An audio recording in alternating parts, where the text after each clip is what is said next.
पूर्णचंद्र H Odisha सरकारी high school माध्यमिक NPS शिक्षक संघर सभापति। 2 दफा दाबी नहीं कि आम माननीय मुख्यमंत्री विद्यालय गणशिक्षा मंत्री ओडिशा सरकार को निवेदन करने को चाहूँ जे 2022 रूल कंट्राक्चुअल रूल बल 2004 रु 2013 पर्यंत शिक्षक मानक 6 वर्ष चाकरी कंट्राक्चुअल सर्विस जो पीरियड थिला ताको चाकरी जोग करी 6टा इंक्रीमेंट प्रदान करवा सरकार ताको जोगे दे नांती।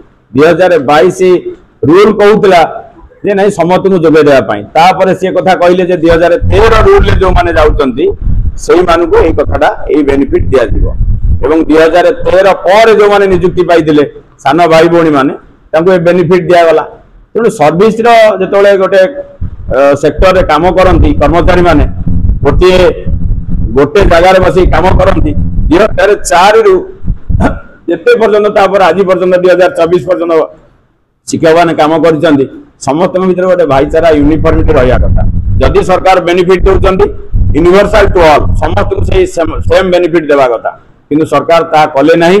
पूर्व सरकार समय असंगति देखा देइथिला। वर्तमान नूतन भाव नुआ सरकार आसचंदी मनरे बहुत उत्साह रही। वर्षे 2 मास गड़गला कि बर्तमान सुधा तार कौन समाधान बाट फिटी ना।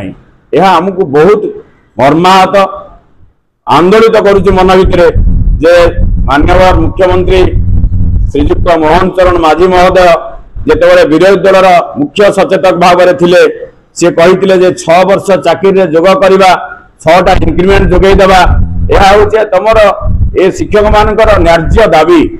कारण जदि सान भाई भौणी मान को दिया जाई पारुची अथच पूर्व जो मैंने चाकरी कर कहीं जोगे जोगाई न दिहब किंतु ताहा वर्षे 2 मास है सरकार कौन निष्ठा कौन संवेदनशील किसी आज पर्यंत देखा जाऊना।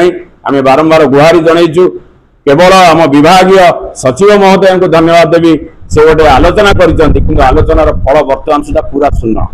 आमको कैडर रिस्ट्रक्चर करा न जाए हाईस्कूल शिक्षक मान मध्य आंदोलन को जीवु विधानसभा समय विराट धरण आंदोलन करने जाऊँ।